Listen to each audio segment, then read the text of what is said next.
Welcome to another episode of Props to Consider and Then Maybe Bet. I'm your host, Lou Betya, here to talk about some props for UFC 285 on the MMA engine. Thank you for tuning in whenever it is. If it's tonight, if it's Thursday, Friday, I appreciate it. Please hit the like button on the video if you can. Please subscribe to the channel. It does help us out a lot. Quick recap before I get to my guests. Smashed last week. 4 of the props hit. Suarez round 2 was the widest one at plus 1100, the round 2 sub. We missed Yambag somehow. I have no idea how we didn't get one, especially in the Ode fight. Looked like it was going to be a lock. But anyway, we move on. Got a great card, and a great card necessitates great guests. So bringing in my guests, first and foremost, from Blood Many Bets, making his first appearance, long overdue, on the channel. We got my guy, Cody. Cody, talk to the people. How are you? How good do you feel about this card so far? What is up, Lou, man? I appreciate you having me on, man. Especially for a nice big card like this, the return of the GOAT. Just happy, dude. We've been kind of having some terrible fight cards recently, you know, so to get this fight card, have all these excellent fights. I mean, a lot of chalky favorites, but still a lot of fighters we want to see fight. So I can't wait. I'm excited too. And also joining, and it's been a very long time since it's been on the channel, but we've probably done about 6,000 videos together since. Absolutely. My dude representing Chi-Town, addicted to combat, better known as Patrick. Pat, my dude, how we doing since last we talked like an hour ago? Man, it's so good to be here, and this card is amazing. And a card's this good, man, with the return of John Jones taking on Ciryl. Got up a weight class, dude. I'm just so nervous that there's 14 fights in this card. Which ones are going to possibly be called off at the last second? We had last week. Hopefully all of that, you know, juju is out of the way, and we just have a clean weigh-in performance, and everybody makes weight and makes it to the stage. But, man, like Cody mentioned, all the chalky favorites in this card, man, it makes the props a little bit – you got to get creative, right? Because you're taking a minus 700 guy and just, you know, getting a creative prop rounded method. You only get, like, even money. So we're going to have some work cut out for us in this show. Well, that's what makes me a good host, is that way it doesn't always fall on me. Now I've deflected the blame to you two now, right? If we can't cook these up. But I've come up with a few. I know you guys have as well. You mentioned fights getting canceled. I'm telling you, man, I wish there was a prop like, will Bo Nickal win by forfeit? Like, because I feel like there's a very strong possibility Jamie Pickett, he gets on the scale, he takes that show check, and he gets a one-way ticket right to, like, Alaska FC to go fight like Don Medic, like Uros Medic's younger brother, Don, and, like, never comes back. And I'm like, man.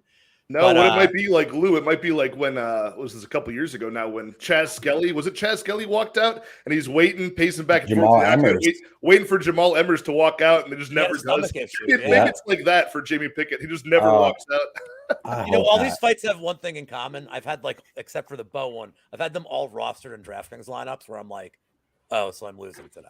So I get 0 points for this fight. Like, I put in $100 DraftKings lineup last week because all my fights were at the end of the card, and I haven't put one in for a while. Yeah, I had Krylov, and I went. Yep. What do you pick? 6 people. I had lost 1, and that was I had Montana De La Rosa actually on there, and she didn't get me much, but like I had like Peak, Jordan Levitt. I was doing good. I still almost won money with them taking off Krylov. Yeah, I was getting close. I started getting on the DFS grind too, man. I got Lou's co-host Monk coming on my channel either next week or the week after, and so I've been preparing. I've been trying to, you know, sharpen myself up to this DFS thing I've ignored for so long, and then I'll have Monk go on there and show me how to really do it. It's so fun, but it's like that's what I used to do before, maybe like 4 years ago, before betting. Is like became legal around here, and I could just go right to the casino and do it. And I loved it, dude. It's fun. Like the first DraftKings I ever did, I won like $5,400, and then I won like $2,400. But then them were the 2 biggest ones. After that, it was tougher. But the problem with it, the thing that makes it like interesting and weird is when you have to play both sides of a fight. Like when you have like I have bets on a fight, and then like. It's like the guy I rostered isn't the guy I bet. Yeah. I'm like selected. I'm like, all right, like I need my guy to win, but like, could you win in the 3rd round? It's so tough. Right. You like barely beat him up. I need a decision here. Dude, it is. And it makes it fun because you got to watch every fight. Even if you don't have the fighter picked, you got to hope they don't get no play. It's more nerve-wracking than even probably having like a $350 bet in. Do you root for boring fights if you don't have it rostered? You're like, I hope nobody does anything. Yes, it's a draw. But it's fun. It's fun. All right. Well, if you're watching this show for the first time out there, just know that like this isn't a prop show where we go over like overs and unders. We're looking for like the kind of bets you can set your watch to that you get out of bed for, like big time props. We will go over 4 props each that we've come up with on any fight on the card. We're each going to do a main event prop or just our general feelings about that. And we will end with a little bit of Yambag Yahtzee with the 3 of us and go over which fight on this card we think will be a deduction. Pat, I am going to start with you. What is your first prop to consider and then maybe bet on this card? Trying to think if I should go low on this one. Let's see. I'll give an easy one out first. This is very low. Just warming the water here. Garry round 1 KO. This is one of those things I kind of alluded to at the beginning where he's up like a minus 650, minus 700 favorite. Round 1 KO is only getting you around like plus 185 is the best I saw. And, it's over Song Kenan though. So it's a big step down in competition, in my opinion, both in durability, skill level. Song Kenan's been out for a while and he's really, frankly, not really UFC caliber in my eyes. Like it's a guy that they brought in for the international cards years ago.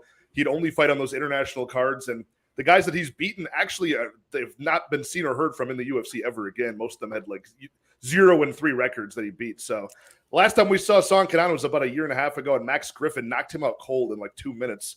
And when's the last time Max Griffin did that to anybody, right? Like, I don't think it's ever happened. Maybe one time he's had a knockout. So I think Garry gets it done and gets it done pretty quickly in round 1. One of my more confident picks on the card. So not a bad plus money prop.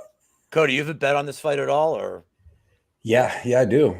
I have the over 1.5 on the Garry fight. Ooh. I think it goes over. Longer. Think it goes over? Yeah, because I mean Garry, between both of them, their last, I think what's his name? 2 of his last fights have went to decision, and then Gary's like last 3 or 4 or something, 3 of 4 or something like that went to decision. But I think it goes over 1.5. I compare Garry fighting Kenan more like Garry fighting Jordan Williams. Like I see it more like that. I don't see like Gabe Green's really durable. Who's the other cat he fought? Darian Weeks. He's able to survive against a decent level of competition. Song Kenan, I just have my doubts that this guy is really, he's probably fighting out his contract here. Like this might be his last fight. So they're finally throwing him in after like 2 years off. I think it ends pretty quickly and violently. I wish I should have had Brady on just to ask, is Song Kenan a bum? I think he'd agree. I think he'd say Kind of, but he throws bombs. And I think that Garry might even use a little grappling, wrestling, like clinch control, stuff like that. But Garry, I mean, he was kind of getting beat up by Williams, and then Williams just came in reckless with like 4 seconds left in the first round, with like a reckless, like darted in recklessly. Yeah. Other than that, I mean, he wasn't able to put Weeks out. He wasn't able to, I think he dropped Green one time, but he doesn't go for the kill. Like he's so technical, and he'll take like a 3-round decision, in my opinion. He needs to be chased. Somebody needs to be the aggressor, so. That's kind of the magic, right? Like Jordan Williams, like you mentioned, rushing at him, and he pulls his head back in a straight line. You think you're about to knock him out, and then he knocks you out, so. Right, and I keep wanting to say Soto. What's the other dude's name? Song Kenan. Yeah, Kenan. He's only been knocked out 2 times, and one was Ciryl Adesanya. You know what I mean? And the other one, he did get knocked out by Max Griffin. I didn't like the way that looked, but that was also in the small apex cage, and that forced more striking, you know what I mean? Like it forced them to go at it a little more. And but that didn't look very good. But he's had 2 years to recover from that. And I just think that he got knocked out by Riddell too. Which is weird. Riddell. Three different weight classes. Right. Ciryl Adesanya, then you're at Riddell. Did he fight Riddell? Riddell must have been fighting at 170 then, right? Because I don't think that dude made it down to 155. It doesn't say. Yeah. It does not say, but Riddell was 2-0 at the time, for what it's worth. So I know Riddell had an extensive like kickboxing career before that. So it's not like it was his 3rd professional fight though. Right. That went over 1.5 though too. But I just think if you look at a lot of his fights, man, even he went to 3 rounds with Derek Krantz and stuff like that. And I know Garry's very dangerous, but he's a very smart technical fighter. Like he doesn't come out like when I bet the under or the first round, man. I want Trevor Peak. You know what I'm saying? I want somebody coming out just throwing hammers from the beginning and throwing bombs. Where Ian Garry's technical, man. He might not be the most exciting guy at times, but he's gonna win. And he's good and he's durable himself. So I don't see. Hopefully, with the crowd in this one, hopefully he makes a statement over such a low level of like this really is a step down in competition, though. Am I wrong on that? No, I should add one thing. He showed like he was hanging out with Song Kenan and like had his kid with him, and that's like that's like pretty wild psychological warfare here. So be like, nice. Let's be nice to each other. Yeah, like so maybe he's seen like that when they met up, dude. Yeah, he may be lulling him into like, all right, we're just gonna be nice the first round, and Gary's gonna bomb him. And so, I'm gonna be worried, but I just like that over because I don't see Garry getting finished, even though the other guy's durable, but he's got power too. But Garry moves a lot. Garry moves around. I just don't see him getting finished, man. In the first or getting the finish in the first round, I don't see him getting finished at all. But the under 2.5 might be a different story. But that even just Garry to win by knockout is you're minus 135. Minus on DK. So, all right, Cody, what do you got? What's your first prop? I'm going to go super easy on the first one, and I'm going to go with Bo by first round sub, man. Is that or should I do something harder? That's fine, man. Hey, man, if we're going to be talking about Bo Nickal, I'm happy to entertain any prop you want. I just think that's you could have said Bo money line. I'd be like, awesome. Let's talk about Bo Nickal. Right. No, yeah, no, I mean, just for an easy one, just prop first round sub. I don't think, I think that if Kyle Dawkins could take him down and sub him in the first round, ragdoll him like he did, what's Bo Nickal going to do to him, And I don't see Bo Nickal TKOing him. I see him punching him and giving him some good shots and making him turn into a submission. But just like Dawkins was able to do to him, I think Bo does it, but Bo does it a minute sooner, at least. So Bo by first round sub, manhandling. Jamie Pickett's the worst 185 on the roster, unless Joseph Holmes is still on there. He's not going to be on the roster much longer, I don't think. Yeah, but, yeah. Pat, are you on Pickett here or no? Yeah, well, I mean, oddly enough, I think Pickett is the side here. I think it's going to be a 4-second Masvidal style flying knee. He's going to break the record by 1 second. No, of course I'm on Bo Nickal. But yeah, I like there's even like you can start doing the get fancy with Cody's prop and do like the DK where they have like the actual minute intervals of like when he's going to do it. Like, that'd be. Pickett's got he's got a little bit more UFC experience, a little bit more street cred in the MMA game than Donovan Beard. Nickal's last opponent on the Dana White Contender Series. Maybe he makes it into that second minute. You could do Bo Nickal to finish within 1 minute to 2 minutes at plus 450. Is that what it is? That's pretty cool. Yeah, it's plus 450. That's funny because cool. Like we were talking about that like on a Sunday instead of like because we're like everybody's gonna bet the first minute, like what's the second minute? And give Pickett the street credit he deserves, man. He's got a good record. Give him that extra minute. Okay, give him 3 to 4. I say 3 to 4. 3 to 4. Yeah.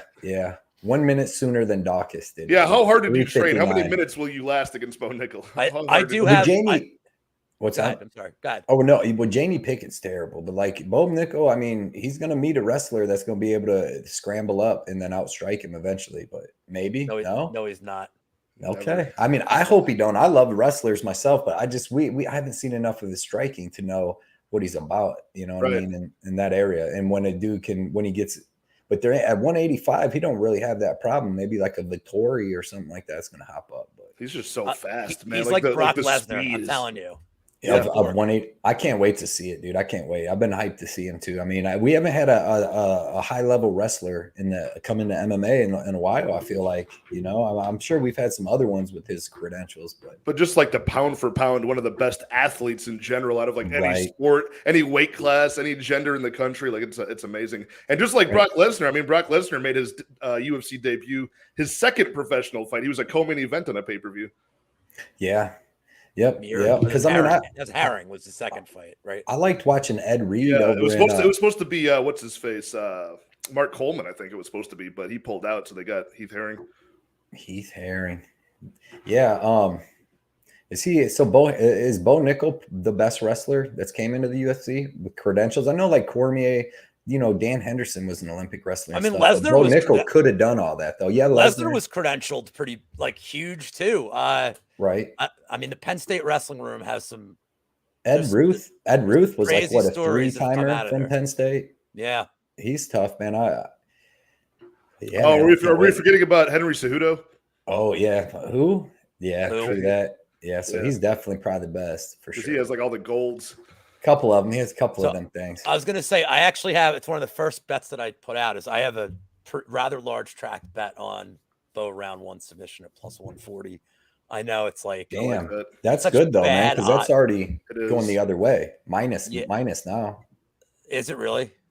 It was plus 100 the other day. I know. Somebody That was put on up a Bet thing Online. that- This is on DraftKings. It was I noticed there was some differences in the odds. So Yeah, There because were. I was seeing Bo by submission at like just in general in all 3 rounds at like minus 200, and then I seen people on Twitter having it like minus 120 or minus. I think it's minus 120 still. Earlier today, I looked it up on DraftKings, and for Bo it's plus 100 submission on DraftKings right this for anything. See on sportsbook.com, it was plus 100 just for first round submission.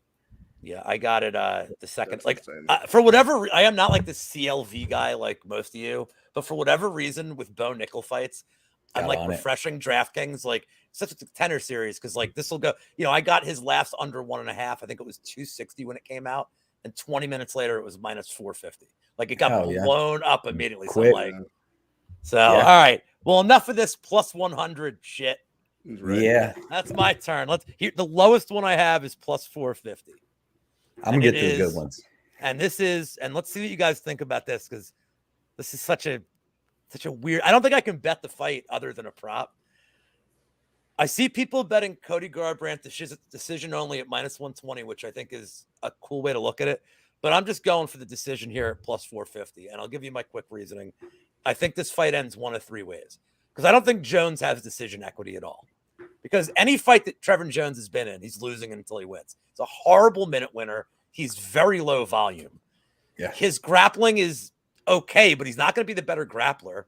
He's only going to be a counterpuncher here. So it either ends with Jones getting a knockout because Garbrandt's chin is toast, Garbrandt being old school and getting a knockout on Jones, or Garbrandt plays a little safer, goes a little more to the wrestling, tries to avoid the stand-up that's caused him problems in these last couple of fights. And then you're just, wins the first 2 rounds, and then you're clenching your butt cheeks and he doesn't get knocked out in the third. And you get that decision. Garbrandt decision is listed as plus 450. I know this is not a guy who wins decisions. Like, I get it. But I think that he may have to fight a different style now. Like, just going toe-to-toe is not working for him. And Trevin Jones, who is a UFC caliber, he's all right. He's had some decent results.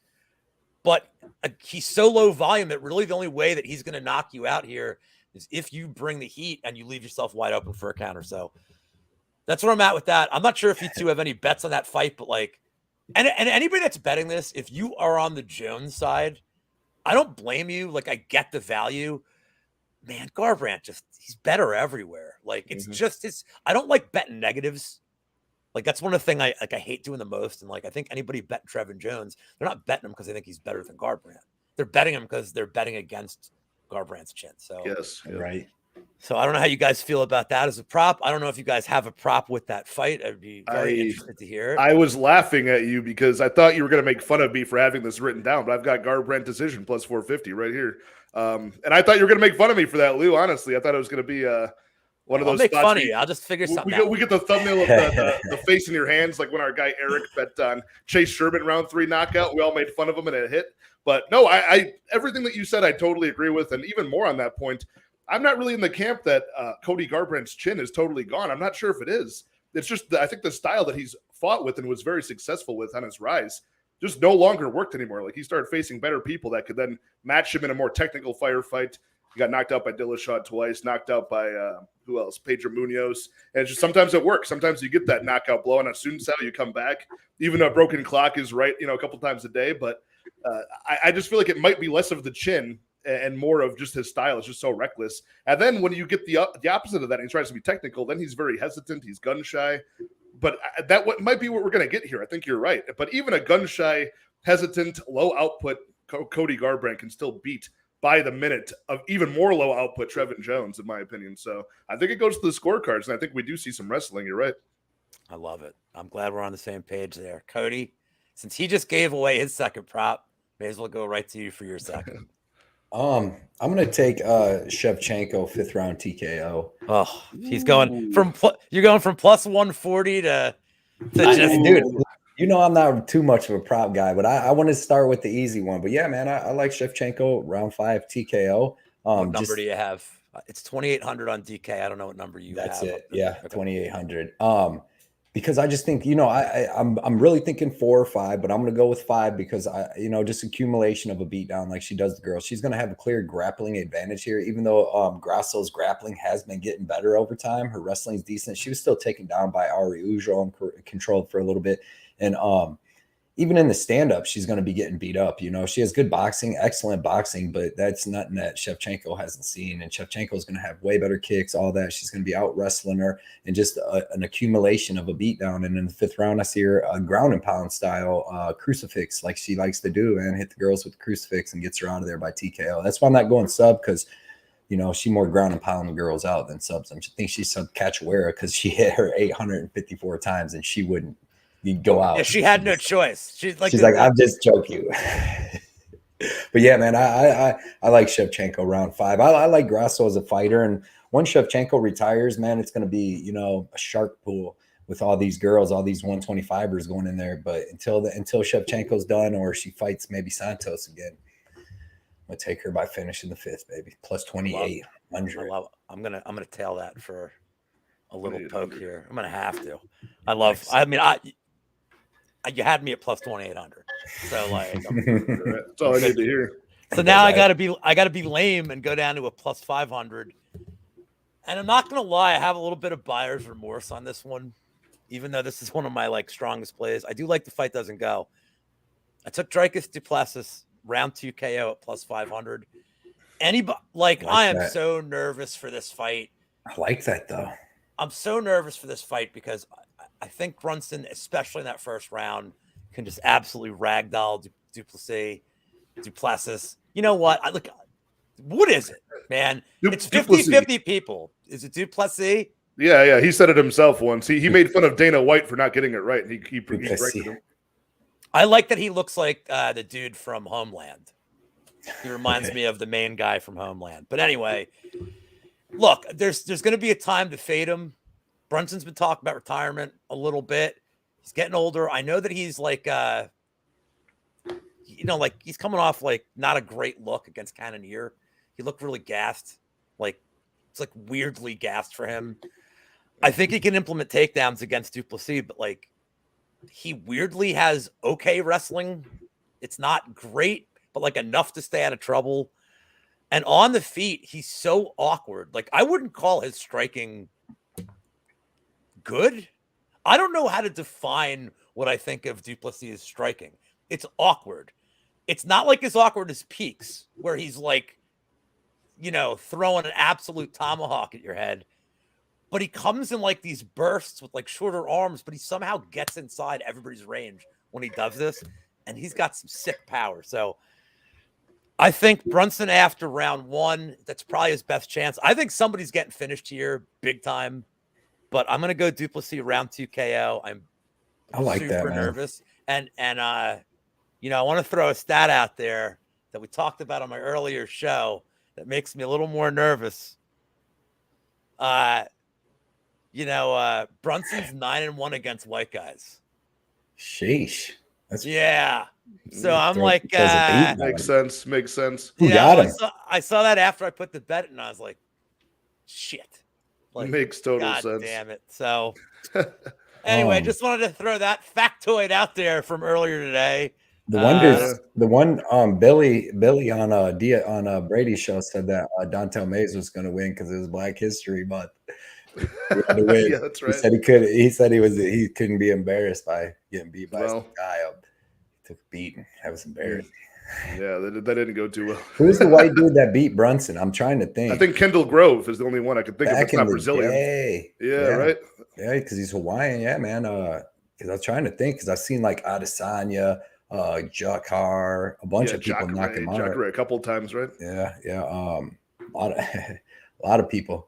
Oh, Yoel Romero. Mm-hmm. I like that bet though. Du Plessis, man. Brunson goes so hard, but dude, I stayed away from that fight just for the fact that, you know, I can still see Derek Brunson being able to out wrestle Du Plessis and hold him down, like Edmund Shabazi and stuff like that. And then the thing is, Du Plessis does keep good energy, and when he gets back up, he's able to strike and all that. But with a dude like Brunson, if you get tired and you just can't explode up, and he knows how to hold you down, I could see Brunson being able to do this, man. Good late takedown in the third or something. I don't know. Yeah. He's got good ground and pound too. You But just mentioned something that connected to my next prop. Lou, I had this fight. I had the exact same thing that you had written down, and I crossed it out for something better odds. And because I could see it going that way, I wrote down plus 500 Du Plessis round 2 KO. You know, just like you said, Brunson got a little bit tired after he did pretty well against Cannonier last year, but he really got tired. did. Yeah, he counter-struck him at the end. Yeah. I had a big bet on Brunson too, so I felt pretty good until about 30 seconds in the second, and I was like, "Yeah, Brunson's probably made me more money. He's probably made me more money than a lot of people have, just from the high value props. Got him on that plus 270 against Edmund a couple years back. Got him in that plus 3 something decision prop against Kevin Holland, easy money. Nice, but dude, round 3 submission for Derek Brunson plus 5,000." Plus 5,000. Are you serious? They're lining that the same as the draw for most of these fights, dude. Look on DraftKings. Look on DraftKings. I've got it up right now. Yeah. Hold on. Bet online is plus 4,000. I thought that was good enough. DraftKings put it at plus 5,000. Wow. All right. Yeah. So I rate Cannonier better than Du Plessis, and what Brunson did to Cannonier in that first round maybe enough to even finish Du Plessis. You know what I mean? Think about plus 5,000 odds. Think about how slim of a chance. That's the draw for most of these fights. And what have we seen a couple of times? This would actually connect something. Yeah, he got the round 3 against Till by submission. Du Plessis just got the round 3 on Darren Till as well. Now Brunson's going to come in here and complete the circle. Round 3 on Du Plessis. You want to know what those odds were? Because I won a bet on round 3 submission with Brunson against Till. I remember it like it was yesterday. Plus 1,800? 2,200. Okay. Nice. Very good. See, I had a bet with my buddy that if that specific round and method hit, he'd have to go to the bar with me because he didn't want to go out. I'm like, he goes, anything but round 3 submission. He looked at me. He's like, you're fucking kidding me. That's amazing. Those are the best moments. That was the round tree had like the round 2 knockout. Like Modestus, that was Patty's. I think it was Patty's debut. Like I smashed the main card and props, and I went like 3 months without winning a goddamn bet after that. I got it all out of the way on like one card, and it was like the rest of the year was shit. But he was plus 2,200 round 3 against Till. Yeah, and we've seen now twice now. Drikas is like, I like Drikas, and I think he most likely wins this fight. Much younger guy, by like a decade. I think he can win this fight probably by that round 2 knockout. But at these odds, man, what if he gasses out? What if he pulls like a Darren Till last time? He can't finish Brunson, and he wears himself out for real this time. Well, because Brunson gets the takedown. He rains down ground and pound. Du Plessis flips over, flattens himself out, and gets his neck taken. Yeah, and Du Plessis really needed that takedown in the third because I had a big bet on him, and it was one or weird. It might have been 10-8 each way or something going into that third. But weird. It was weird. I remember being like, dude, he needs to get this fucking takedown because he was getting pieced up a little bit. It's Till standing up. So, but yeah, man, this is gonna be a real good fight. I ended up staying away from it. I'm gonna watch this car wreck as a fan, but dude, this is gonna be a fun fight to watch. I gotta bet that round 3 sub now. That's a good. What'd you say? Plus 5,000. Yeah. Plus 5,000 on DraftKings. Plus 4, even plus 4,000 on other books like Bet Online. I think Bet Online dropped it a little bit because I took a little stab on it there. You moved the number. I moved the number. Damn it, Patty. I put that much money on it now. All right, Cody, what do you got for us next? Next, I'm gonna go with, you wanted a main event thing. I'm gonna go with Gane by decision. I don't see him finishing. We'll hold off on the main event until the end. Yeah, we'll all do it at the same time. Sorry. All right, this is gonna be a weird one. A lot of people probably ain't gonna agree, but I'm gonna take Mana Martinez by decision plus 600.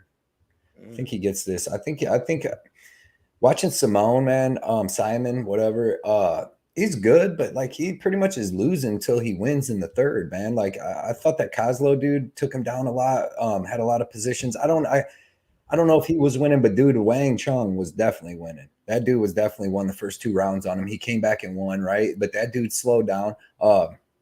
the other dude, like that was back and forth with Kozlov because I had a bet on that dude. And when he finished him, I'm like, fuck yeah, because I didn't know what the scorecards were at that point. And that dude was on short notice and gassed out too. I don't think Martinez don't gas out. He's super tough, super durable. You've seen it in the Ronnie Lawrence fight.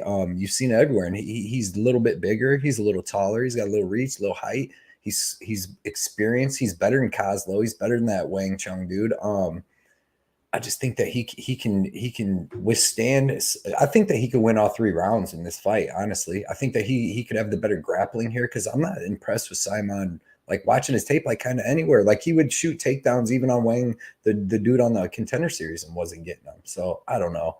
Position over submission over position. I've seen him a couple times. I'm gonna say, I mean, I bet the over 2.5 in this fight. I see it going over either way. I don't see either dude. If you go look back, Martinez been a decision his last 3 fights. Saaiman's went to over that. Even with finishing his last 2 dudes, he's went over that mark. And as the fight before that was a decision. So both of these guys, the last 6 fights combined went over the 2.5. So I'm going with that. But I also like Martinez by decision. I mean, I stole one of Pat's props. He was going to say it's only fitting that you stole one of mine. I was going to say I will. I'll stick with it.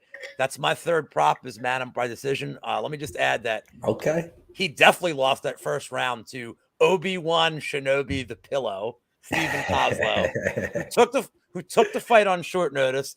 He lost the first round of the Contender Series. He's a slow starter. So if you think Martinez can win the first round of this fight, then absolutely him by decision is completely live. But let me add that, because I know one of the arguments I've heard a lot this week is, well, a grappler, Ronnie Lawrence, knocked him down 3 times. I get it. You know what else happened in that fight? Martinez, after being grappled for 9.5 minutes, came out in the 3rd round with a sense of urgency, and he gave anybody who had a Lawrence ticket a hard time. I did. Yes, I did. He dropped him, hurt him, and 100% gave me a heart attack, bro. And even in the Brandon Davis fight, look, I know Brandon Davis, he's a journeyman. Like, I understand it. As much as I enjoyed Krause, very obviously having a KO bet in that fight, screaming at him to get the finish. You saw the 3rd round of that fight, too. Martinez came out. He was a little more focused. He was moving better. His cardio is good. So I know Simon's coming off of 2 third-round finishes. He's also coming off 2 third-round finishes against a short-notice guy in a Contender Series fight. Martinez is the best guy he's fought. No matter what you think of Martinez's ceiling, it's the best guy he's fought. And Martinez has proven in the 3rd round of fights he could be there. So I could see him winning the 1st and the 3rd.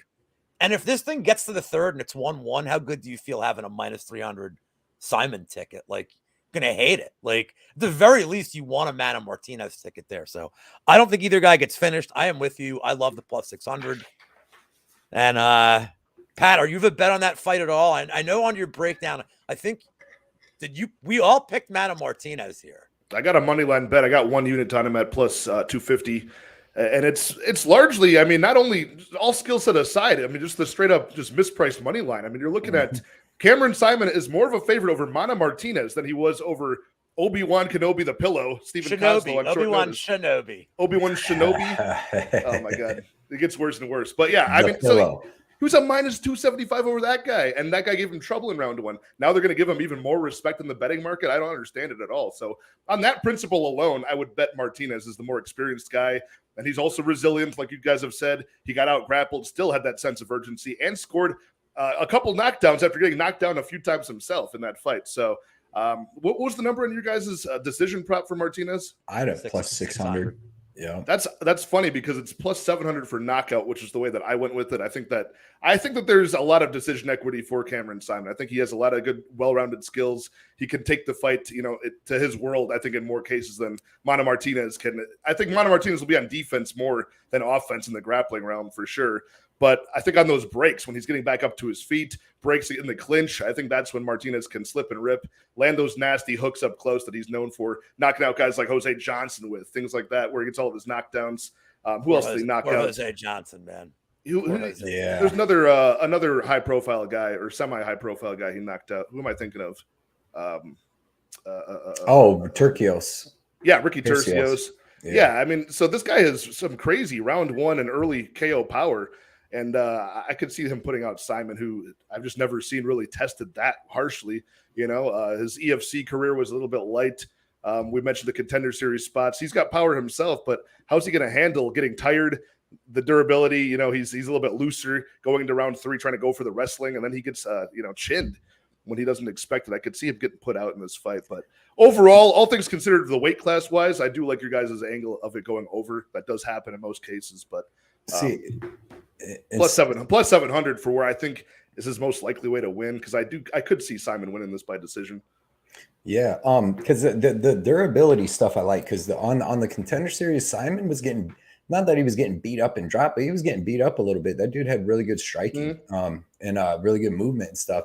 And he took a lot of damage, which showed me he's pretty tough. You know, he never got hurt or nothing. He was taking body shots, everything. And then Martinez, like we said, he got dropped by Ronnie Lawrence, but I attribute that to him expecting Ronnie to shoot in. And it's one of them things where you act like you shoot in, throw that punch, you know, like a striker, when they fight a really good wrestler, they're not even worried about the striking. It's like Khabib dropping Conor, you know what I mean? Because you're just waiting for the wrestling, and then they hit you with some weird shit. But they both have decent qualities. Like, I love the quality of these guys like Cameron Saaiman that have that finishing potential when it counts in round 3. He came out in round 3 against Kozlow because he knew he had gotten that point deducted, and he needed to win that round because round 1 was iffy. So he knew that he needed to get that finish. He got the finish. But also with Martinez on the Contender Series against Draco Rodriguez, that was a savage performance, man. Like, he got reversed. He got locked up in that triangle in round 1. Yeah, dude, he did everything he could to get out of that submission. He did not tap. He went to sleep like a warrior. Like Stone Cold Steve Austin. He just I admire that a lot. Let it happen. Exactly. That a boy. Man a boy. That's his name. Just like Frank Shamrock said, man. He says only pussies tap to chokes. You got to just go Shamrock. out. Because you're fighting to the end, man. You're fighting your way out of it to the end. I mean, you ain't gonna die. All right, Pat. What is the fourth? Before we get to the main event, what is your fourth prop that you have for this card? No, I'm tapped out. My fourth one is the main event. Okay. Cody. I got a good fourth one. Go ahead. It's not your minus or plus 5,900, but I like Ricci by decision. Tabitha Ricci by decision, man. Is it even plus money at this point or no? Oh shit! You know what? Was it like minus 150? You know what? Here, I'm gonna give you the other one, and this is what this is. I got it wrote down, but I didn't want to do this to Patty. Go ahead. Wait, hold on one second. Shit, I forgot the good one. What am I talking about? Forgot the good one, boys. I'm taking Julian Marquez by KO. Ooh. I could even get real deep and go into the third round with it, but we'll just. I believe just with the KO is my plus 6 right now for you. You'd be a silly man going round to 3 on that one. It's plus 3. It's plus 350. Yeah, plus 350. But if you want to juice it up, go to round 3 because he's either going to submit him. I don't know about TKO, but if you could just get round 3 finish, I'm not a prop guy, but I think because he's got crazy chokes. And the thing is Barriault's not good. Like, he's average everywhere, dude. There's not one place you're like, Barriault's fucking great. And you're like, you'd be like, well, he's got a good cardio, but like, does he really? I mean, Anthony Hernandez proved his cardio ain't that great. And also that's one thing is Julian Marquez, he's a big dude and he's throwing them bombs, but he doesn't really gas, man. He's fighting. Even if he gets taken down, he's moving up and he's throwing heat until the end. And he actually, I feel like he gets stronger in the third round. Like, I've never seen him just getting held down, even Maki Patola. But when he came back, he didn't look good against Maki, but he hadn't fought in like 3 years. He tore his whole back muscle. Like, he hadn't fought in a long time. A lot of stuff going on. I've torn my lat before. It's not that big of a deal. It sounded pretty bad, man. No, his was terrible. It was torn bone. His like rarely happens. Like getting your entire lat ruptured off the bone. That's a nasty one. And I think he had a surgery and something happened too bad with the surgery or something. But I've had a partial tear of that a couple of times, and that sucks. But it just took a few months. Right. Like, but if we can all agree, okay, and Marc Antonio Barriault's not great anywhere, right? But maybe we can agree Julian Marquez ain't great anywhere either, right? But he's going to be a little stronger. He's more of a dog than Barriault. If this is going to be a dog fight, you better give me Marquez. He's got the nuclear option, and he's got good chokes that he could finish Barriault. Bro, Barriault's 3-5 in the UFC, and all the people he beat, like Jordan Wright, isn't that his name? Jordan Wright, the Beverly Hills Ninja. Dolce Lungambula. God, right. Dolce Lungambula. You know what I mean?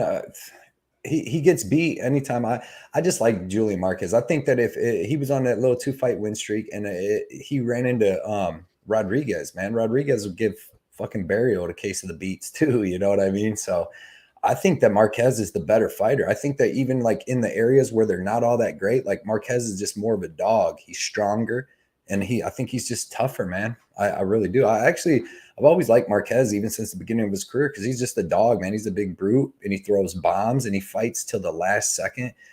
And I just think that he's going to be better than Barriault. And I think he can get him out of there in the third, man. Barriault, there's a lot of things. He never got finished. He never fought anybody in Canada. And then, he fights people like Chidi or Anthony Hernandez.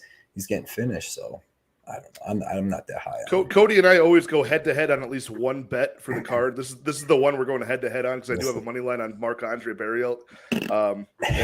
Yeah. And so far this year, Cody, you're kicking my ass in these head on head bets we have going on. But okay, well, maybe it'll turn around. Maybe my luck will turn around this week. He said this was placing that on Marc Antonio Barriault. That's not. Yeah. All right, well, I'll move on to my last prop before we get to the main event. I'll keep this one short and sweet. We haven't even talked about this fight yet. I do have a bet on the Shavkat fight starting the second round at -175 as in a prop parlay, but I don't have it going much further than that. So I took Shavkat round 2 submission at +650. Okay. I know Jeff Neal's tough, and I broke this fight down a lot today, and I'll save the big breakdown for the Friday show for the sake of time. I know Neal's tough, and I know Neal's only lost to guys that have frustrated him, like Magny fights such a frustratingly awkward style, and Thompson just kind of darted in and out. And you could tell, Safe just screaming at him, your head in the game. That he gets frustrated easily. I think Shavkat's going to frustrate him very easily here because Shavkat's going to minus P's and Q's early. He's going to wait. If he's smart, he's probably not going to engage too much on the feet and not try to hit some spin kick on him.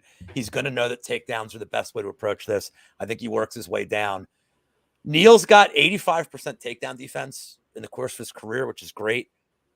But this is not this is not the average guy he's facing. So I realized that Bilal had no success, and I think that factors into these stats. But man, Shavkat's a whole different animal. His entries are great. He's so explosive. And he doesn't need to have you down long. He's so patient. Even the way he submitted Magny, just the way he was reaching for the choke, he patiently, every time he moved, he started adjusting his arm. Magny moved his arm back. He'd be okay, I'm not going for the choke. He'd start punching until he got him in perfect spot. And then bang, in 1 second, he was locked up. So he never wastes any squeeze on anything that he knows he's not going to get. Yeah. I mean, if you're on anybody watching this, if you like the Neal side, which I understand at this price, completely understand at this price, I would take Neal KO at +800 because you've seen Shavkat rocked. Obviously, he's undefeated, he's never been put out. But it's another time, I said Neal's never faced anybody like Shavkat with his takedowns. Shavkat's never faced anybody with Neal's power. So if you like Neal and you like the KO, I'd say the KO at +800 is a nice look for Jeff Neal. But I just think Shavkat is, this whole card feels like showcasing the future. It really does. So you got Bo Nickal on the main card. They're showcase future. Shavkat is just an absolute stud. I think he gets it done by submission. If you want to play, I looked up the round 2, round 3 combo on FanDuel, but it was +310. It was awful odds for this. So I'm just going to, plant my flag and take the round 2 sub at +650. But that gets us to the main event in the new format of the show. Pat, you don't have to give a crazy prop. You give your pick. If you want to give a prop with it, that would be great. Anything you want to do. There are no Cody already spoiled his main event prop, and I think we have the same one. So do you want to take the floor, Cody? You already started it. Yeah. Let me I'm taking Ciryl Gane by decision, man. I just there's so much stuff about John Jones, the unknowns, and I know what I need to know about Ciryl Gane at heavyweight, and I just think that he's going to be able to beat him. I think that this is I don't think John Jones's wrestling is going to work like he needs it to. Even if it works, Ciryl Gane showed pretty good jiu-jitsu against Francis Ngannou. And Francis Ngannou, I believe his wrestling really worked because he just brute forced him. You know what I mean? Francis Ngannou was probably 285 when he fought that night, where John Jones is going to be 40, 35 pounds less. And I don't know, man. I watched when John Jones got hurt against Dominic Reyes in the 4th round when he got his nose busted and got hurt, and he shot in, took him down. Dominic Reyes was even a little tired and hopped right back up. And I mean, John Jones was wrestling for his life and wasn't even able to take him down, hold him down. I don't think he's going to do that to Ciryl here. I think it's going to end up being a slower kickboxing fight. And I think that Ciryl Gane can win that fight. I think that he has more, even though Jon Jones has phenomenal leg kicks and like oblique kicks and all the different stuff he does, I think Ciryl Gane's are even better, and he's got way more movement. Where Jon Jones just like plods forward. That's what he was doing with Reyes. That's why he gets hit a lot. Even Santos, where Cyryl's just moving. And I feel like Cyryl's going to be winning all the minutes, and Jon Jones is going to try to have some big moments, throw some spinning elbows and stuff. But I see Ciryl Gane winning, man. I just think that all of Jon Jones's advantages are gone. And he hasn't fought in 3 years. All of his height and reach advantages that he killed everyone with. Like, if you go back and watch him fight anybody that had his reach and his height, Gustafsson early back in the day, Ovin St. Preux, he didn't look near as good, man, when he couldn't just pick apart from the outside, move, and do all this because they had the same reach and everything. So, and I'm high on Ciryl Gane, dude. Like, he's really good. Like, he should have just beaten Ngannou. You know what I mean? Like, he should have beat him. He could have beat him in the 5th round when he got that takedown if he'd have just stayed on top. But I bet the over 4.5 on this. I bet the over 4.5, man. Neither guy's been finished in 39 combined fights, and they've both been in there with the most dangerous people on earth. You know what I mean? So I can't assume that all of a sudden they're just going to finish each other here. They're both going to respect each other. Neither one of them's really one-shot knockout guy either. You know what I mean? They're more of accumulation at this point. Jon Jones, he has only knocked out one person if you don't count the Daniel Cormier head kick because they took that off for failing or whatever. But if you don't count that, the last person that he finished was in the last 10 years was Gustafsson by I either subbed him or ground and pounded him. Can't remember. I think he ground and pounded him out. Yeah. But in 10 years, like 8 of his last 9 fights have gone to decision. So give me Gane by decision, man. I think it's going to be an excellent fight. I bet that over and just pick both of them instead of picking a side. So, Pat, you want to add to those points? Yeah, I totally agree. Like, the bet that I do like is the over 4.5, where the fight goes to decision. I like that quite a bit. No matter who wins, but I am on the Gane side. I agree with Cody, and he's totally right. A lot of the lackluster or closer fights that Jon Jones has had, he couldn't dominate, were guys like Gustafsson, guys that could match his reach, guys like even OSP upon his return, guys like Reyes in his last fight. And if he couldn't get Thiago Santos out of there with a busted up knee from round 2 through round 5, what's he going to do against Ciryl Gane, who's going to probably he's probably going to concede. Jon Jones will probably still be the one plotting forward and advancing. Gane's got that lateral movement. He's okay with moving backwards, jabbing you from both stances, occasionally using that rear cross from either stance as well. Doing the same thing that Jon Jones usually did. You get too close, he'll spinning elbow you against the cage, move out laterally. I mean, I just like the skill set of Gane. And I think this ends up being a rather lackluster performance from both guys. Like, compared to like the monumental fight that we have before us, I think it'll be a little bit less active than people are going to think. Because who's going to make the first mistake? Is Jon Jones going to go like he did against Santos and throw a flying knee out of nowhere, in like round 3? And is he going to take that risk at heavyweight against a guy as big as Gane after a 3-year-long layoff? I think a lot of the risk-taking will be out of the equation here. So without Jon Jones opening up to do something big, I think Gane takes this by just outpointing him from the outside. Well, let's make it 3 for 3. Because here we go. I like this. But my bet's a little different because it wouldn't be the prop show without me having some kind of split decision bet. Yes. And the first tracked bet I put in this week. I like that. Damn. Fight to end and split plus 500. Jones is 800. I'm just, you know how I bet these things. I back up the whole thing. I like that. Both sides. Jones is 800. Gane is plus 1200 on the split decision. I favor the Gane side for everything you guys said, but I really favor the over. I'm seeing a lot of hot takes on Twitter. I realize everything I'm about to say could just look so bad a couple of days from now, but I'll delete. That's gambling. That's fight gambling. Yeah, well, I can just delete. I'll just delete the video. I'd be like, it was never. Evidence gone. Burn the laptop. I'm seeing a lot of people saying like, "Oh, Jones by 3rd round finish." They're crazy. He couldn't finish like, Anthony Smith. But like you mentioned, these guys have had almost 40 fights, and neither one's been finished. Mm-hmm. This is not a small sample size. This is 40 fights against the best competition. Killers. Jones is all title fights. Gane's facing, look, he just fought the scariest dude that's been in the heavyweight division in years. And it didn't get finished. He lost, but didn't get finished. Was winning the stand. And he had his moment against Tai Tuivasa where he did get clipped and knocked and sat his ass down. Tough. The stopping power of that strike sat his ass down. He got back up. I think it's a feeling out process. I think Gane's going to want to keep his distance to avoid those trips because if this, and look, Gane has gotten better so fast. People are assuming that his takedown defense is going to be just terrible because of how he looked in the Ngannou fight. Like, I mean, really? Like, well, let's see what it looks like now. Like, he's had time to work on it. Like, they've had time to scout. And let's see what Jones, look, he's not going to be as fast as he was at 205. Like, right. Gane is, like, Jones always had a speed advantage over every single guy he's fought. He doesn't have that here. Gane is insanely quick. So I'm very excited to be a fan to watch this. Like, other than the split decision, like, I'll probably get to a Gane decision bet.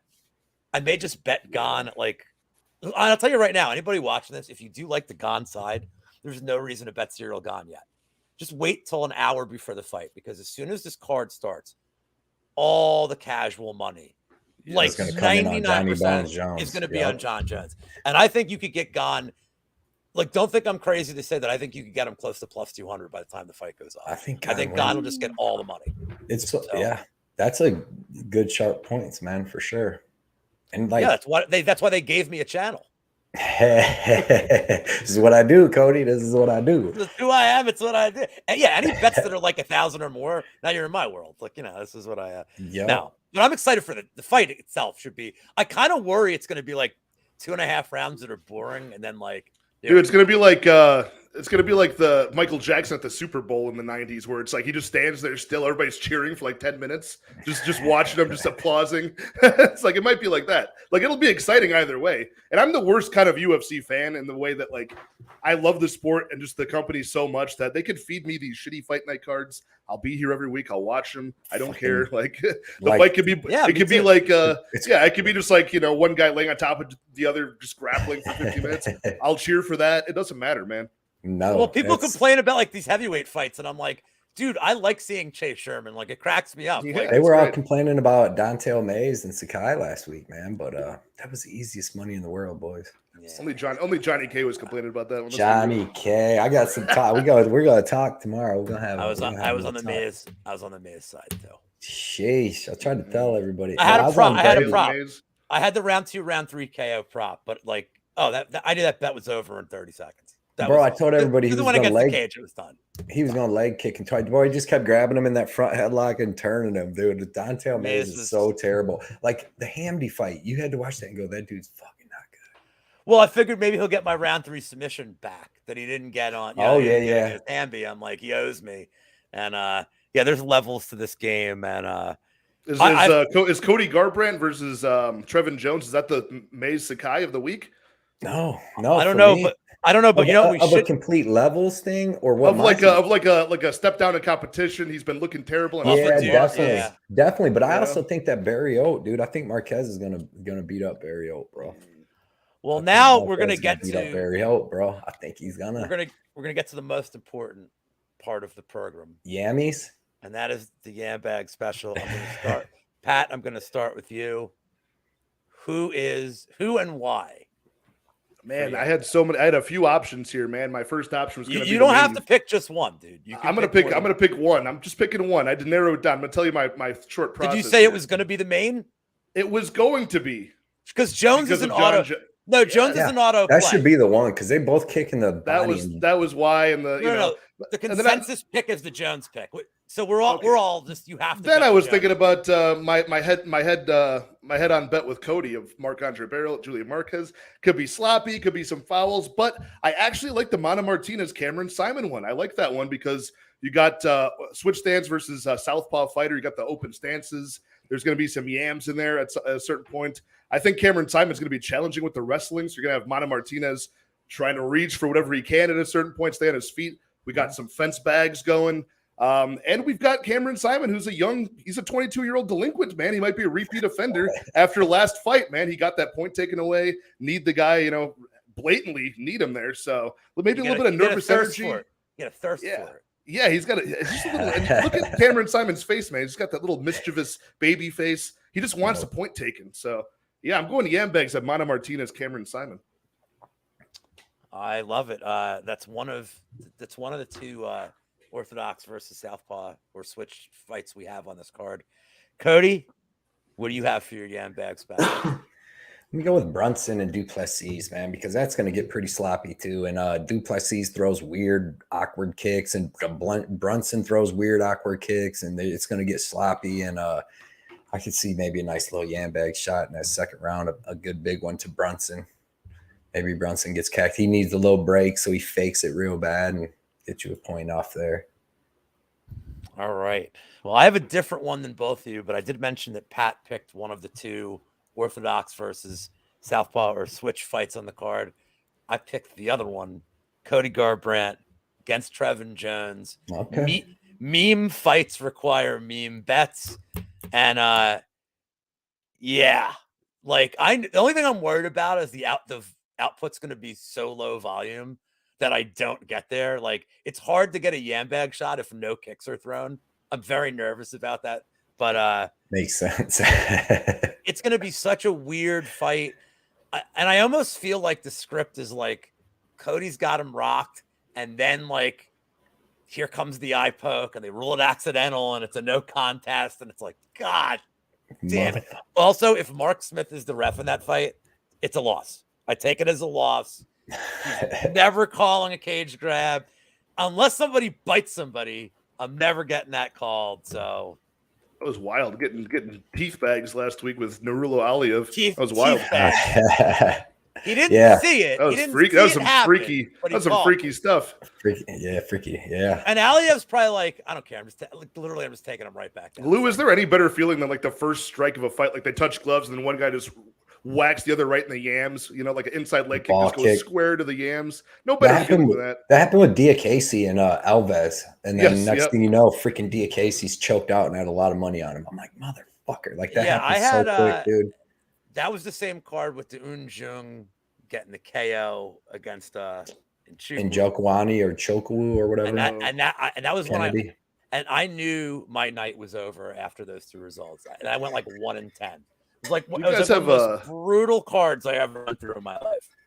Oh, I like that merch. I just saw my that. My dude sent it to me, dude. It's so cool. The fight dentist. I got to get me one of those. Face meat fist. To close this out, do you guys have a favorite like Yambag moment? Like a favorite ball shot? Oh yeah. Does it have to be UFC? No, not necessarily. I like the. It could be down the street. Yeah, it could be the fucking bar on Thursday. Lineker and the one dude, Andrade, he just fought. The first one, he got freaking flying knee in the balls, and he's like rolling around. I thought he was faking, and he pulled his cup out, and it was broke. Oh my God! They called it. That was. But there's some good ones. Let me. I know. Lou's got him on Rolex. You gotta know mine. You gotta know. I'll tell you, mine was in the last year. So. Was it Romanov, the fake ball shot when he quit Juana Spino. No, Dean Barry against Mike Jackson. Oh, yes. I'm glad Mike Jackson gets kicked in the balls. Because dude, I had like, and when I say a small bet, I mean I had a $5 bet on Mike Jackson and a $5 bet on Yambag. Amazing. Because that fight was so bad. And you knew it was bad. Well, I hit everything because Mike Jackson wins. Yeah. How much did you? That had is 100 profit from the Yambags, and then he was plus. I got him at plus 750. Nice. So look, but like 100, like almost $140 on that fight. That was the worst fight ever. And I mean, I remember like doing my show, and most of the people in this community were just so disgusted by even the idea of this fight. But this is the kind of shit that I'm here for. I'm like, hey man, you got to make something. Well, I'm not a purist, and I'm like, look, this fight, it's going to be interesting because they're equally so bad. And man, everybody was loading up on Dean Barry, and I'm like, how do you parlay this guy, man? Right, and so many people did. And like Dingo Barry, man, come on, man. And I mean, he looked like a savage for like 20 seconds, and then the infamous like Cormier trying not to laugh as he's on the ground. He's like, kick me in the dick, and Cormier like just can't stop. He's like dying. Lord. Felder's trying to be like a professional, and then Cormier's like, dude, because it was funny as shit. Cormier's like, oh man, ridiculous. Felder's like, he can't be that hurt if he's talking, and Cormier's like, oh yeah, he is. Like, so Pat. I mean, famous Yambags of history. The most brutal one I would say was, man, it had to be like 10 years ago at least. It was Chris Tuchscherer versus Gabriel Gonzaga was the most brutal one. Oh, Tuchscherer or whatever. Chris Tuchscherer used to be a training partner of Brock Lesnar. Big, almost like a Roy big Nelson old head and shit. Like Gabriel Gonzaga hit him so hard that I don't know how they today they would not have let the fight continue, but the guy for like 5 minutes on the ground, they got him a bucket to puke into. They put him back in there to fight. He got knocked out like a second later because he was so compromised. They let him fight. Right, and after you just it was like it was probably like Steve Mazzagatti or somebody was the ref, but I'd say Bruce Leroy also kicking the shit out of Edwin Figueroa. Yeah, whatever that guy's name was. He hit him like 3 or 4 different times. He got 2 points taken separate occasions and lost the fight solely for that. Loving them ball shots. I know. I got one more quick one I got to add, only because it wasn't in the UFC, but and they didn't call it. But Ken Shamrock against Royce Gracie, and I'm talking about back in the day when he just punched him right in his shit. No, not like back in the day, like Shamrock's last professional fight. Like it was in 2016. I can't remember this. I can't remember the sequence of what happened there. It was like a Friday night or a Saturday night Bellator thing, and it was on TV. Mm-hmm. It might have been Strikeforce. I think it might have been a Strikeforce. Here, let me look. Back in that the was day. Bellator 149. But Gracie kicked him he kicked him once and it got called. Then he kicked him like twice more, and the ref didn't see it, and he choked Shamrock out. Attaboy. He choked him out after 2 ball shots that they showed the replay, and I was like, oh man, amazing. Shamrock, shit. He's a legend too. I just got me a nice Royce Gracie autograph card in the mail today. On card, immaculate. Oh, that's cool. Been buying them up. Well, let me take us out. Everybody that's watching, thank you so much for your time. Really do appreciate it. Please like and subscribe to Cody's channel, which is in the his Twitter is in the description. Bloody fight bets. I thought it was blood money bets. Bloody MMA bets. Yeah, I don't know why I didn't take my whole name. And Combat Addict 1, Patrick, aka Addicted to Combat on YouTube. Both make great content. Cody, tell the people what you're up to and all the stuff that I just forgot. Yeah, man, Blood Money MMA bets on Twitter, Instagram, and YouTube. Put out my breakdown video every week, my official bets video, and me and Johnny K Picks do a show on Thursday night, switches channels, and usually do a pre-show or fight companion with you guys whenever you guys want to do another one coming up. Well, I got to be careful of those because the last time I'm surprised I'm still allowed on the internet. You'll have that, man. We have some fun with the rice patty hat. Oh yeah, yeah. Oh, with that was Patty. Patty was. That's why you can't bring him anywhere, but we got to bring him. Everybody's like, "Damn it, they brought Patty, man!" But we got to bring him. That's our boy, man. Try to sneak him in, but he's too big. Everybody sees him. So, but no, man, just look for me on there. Have a great time just doing these little shows, man. Posting my bets each week and just having a great time. Hanging out with you guys, getting to talk with a couple of my friends, a bunch of my friends and supporters every week. And Cody, thank you for dressing up. I did this for you, Lou. Nothing on under here. You knew I was going to say that's perfect. We don't require pants in the channel. You knew I was going to say something, so I'm glad. I bust Cody's balls all the time. Whether he's dressed up or not, I have to let him know. I have to make the comment. Meanwhile, Pat dressed up today. Shirt, so he's got sleeves on. Pat dressed up for you too. Oh shit! No, Brady, I want that edited out. No fuck. This part will never see the light of day. The biggest arms in the Midwest. You can't edit these out, Lou. Anybody watching? Eyes up here. Eyes up here, guys. Eyes up. Pat, tell the people where to find you and what you're up to. I know you're good. By the time they watch this, you will have already done the next thing I know you're doing. So yeah, I got another stream tonight with my panel that I co-host with Couch Warrior Podcast, aka Mike. We do that every pay-per-view week.